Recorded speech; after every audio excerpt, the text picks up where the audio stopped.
Today we're going to be talking about educational crisis. And for the third assignment, I chose the article talking about if it's necessary the textbooks that we read to our children. And to answer the three questions, I'm going to say the first questions: are there good reasons for using history lessons and other subjects to try to instill particular desired attitudes towards one country? And in short, my answer would be no. In fact, I believe history gives us a look into the past to comprehend our present, and maybe, if we do it right, we could predict the future. I believe the problem when we tamper with history or make its teachings in a way it only highlights what we want to teach and indoctrinate a certain attitude towards one country or instill hate towards another one. It's a bad idea, and it's a bad mixture, and it never gives good fruits.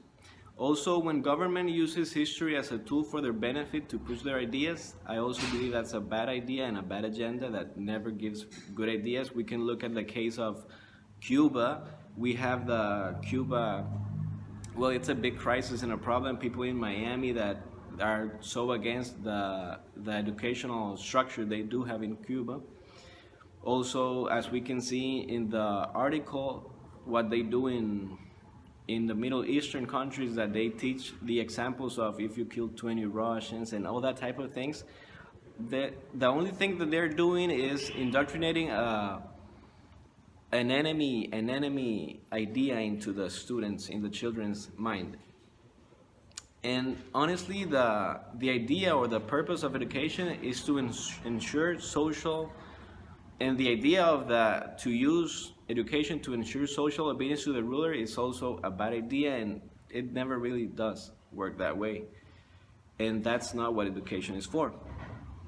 And for the second question, what would you do if they conflict with the attitudes instilled in neighboring countries? Well, as I said before, it's not a good idea, and it never gives a good fruit. And my answer would be that we should instead teach the new generations that the conflicts that do exist aren't really our responsibilities, and we shouldn't carry those burdens that we didn't do. And we should teach liberty with responsibilities, and teach them that our rights end where our neighbors' rights begins.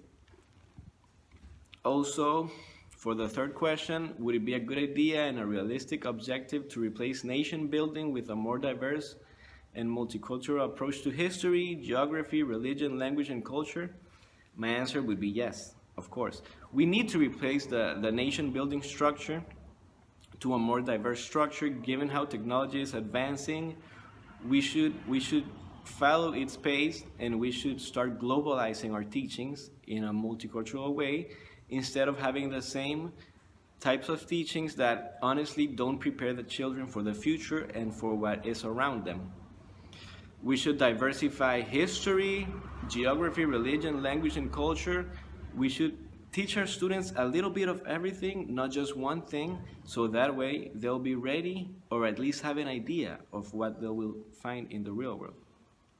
That way, we're not going to be selfish with their growth and not delay it. Those are my answers for the three questions. I hope you like them, and see you soon.